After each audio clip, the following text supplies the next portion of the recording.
বন্ধুরা, তোমরা তো মিষ্টি কুমড়োর অনেক রেসিপি খেয়েছো, লাবড়া, স্যাঁচড়া, ঘ্যাট সেদ্ধ।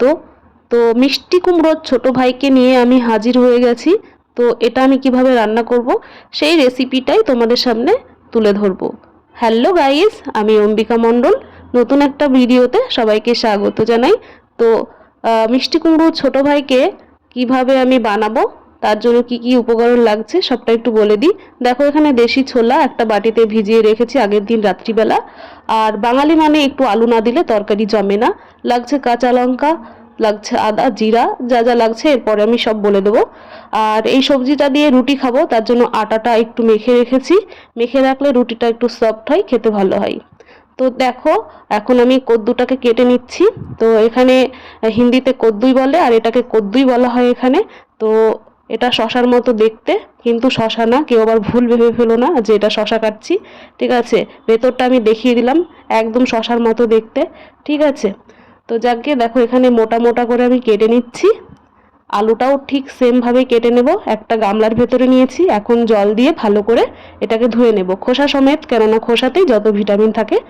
একটা কড়াই গরম করে তাতে পরিমাণ মতো সর্ষের তেল দিয়েছি। আমি কম তেল খাই তাই কম তেল দিয়েছি। ফোড়নে দিয়ে দিয়েছি 5 ফোড়ন, শুকনো লঙ্কা, তেজপাতা আর একটু লবণ।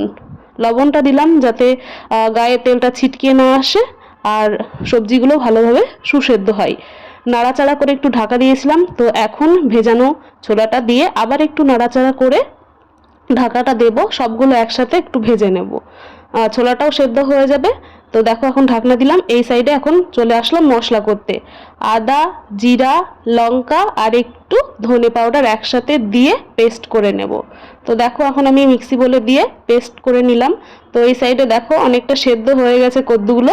এখন আমি পেস্ট করা মশলাটা দিলাম, তারপরে একটু হলুদ গুঁড়ো দিলাম। দেওয়ার পরে এখন আমি ভালোভাবে নেড়ে চেড়ে মিশিয়ে নেব। একটু কষাতে হবে ভালোভাবে। আদাটা দিলে দারুণ একটা স্মেল এসেছে, ভীষণ ভালো লাগছে। তো আমার বরমশাই লাস্টে রিভিউ দিয়েছে এটা নাকি মহাপ্রভুর ভোগের মতো খেতে হয়েছে। এটা আমার চরম সৌভাগ্য। তো দেখো, এখানে মোটামুটি কষে গেছে। এটাতে লাগবে কিন্তু অনেকটা ঘি। ঠিক আছে, আর মিষ্টি ব্যালেন্স করার জন্য আমি চিনি ব্যবহার করছি না। মিষ্টিটা আমি মধু দিয়ে ব্যালেন্স করলাম। ঠিক আছে, এই সবজিতে একটু মিষ্টি লাগবেই, নাহলে কিন্তু ভালো লাগবে না। যার জন্য আমি মধু খাই, মধু দিলাম। চিনিটা আমি একটু স্কিপ করে গেলাম। দেখো, একটু ঘি দিয়েছি। এখন আবারও নামানোর আগ দিয়ে আমি কিন্তু ঘি দেব।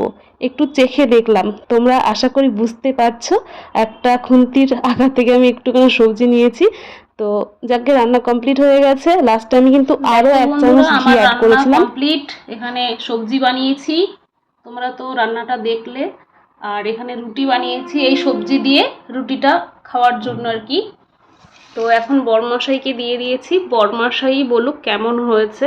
একদম সত্যি কথা বলবে, কোনো মিথ্যা কথা কিন্তু বললে চলবে না। একদম পারফেক্ট, সে মহাপ্রভুর ভোগের মতো। বাবা, এত সুন্দর সৌভাগ্য আমার, সত্যি মন ভরে গেল। বরমশাই একদম মানে কোনো আমার মুখের ভাষা নেই আর কি বলবো। ও বলেই দিল মহাপ্রভুর ভোগের মতো। এইসব সবজিগুলো সত্যি যদি এইভাবে রান্না করা যায় না, মনে হয় একদম মহাপ্রভুর ভোগ খাচ্ছি। সত্যি কথা বলতে, তোমরা একবার হলেও ট্রাই করবে। তো এটা আমরা নতুন বানিয়েছি আজকে বাড়িতে। তো মিষ্টি কুমড়ো তো খাওয়াই হয়, তো এই লম্বা টাইপের এগুলোকে কদ্দু বলে।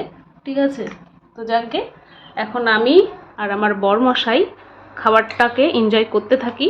আর তোমরা এতক্ষণ যারা ফুল ওয়াচিং করেছো তাদেরকে অসংখ্য ধন্যবাদ। তোমরা এইভাবেই আমার পাশে থেকো, তাহলে আমি নিত্য নতুন ভিডিও দিতে উৎসাহিত হব।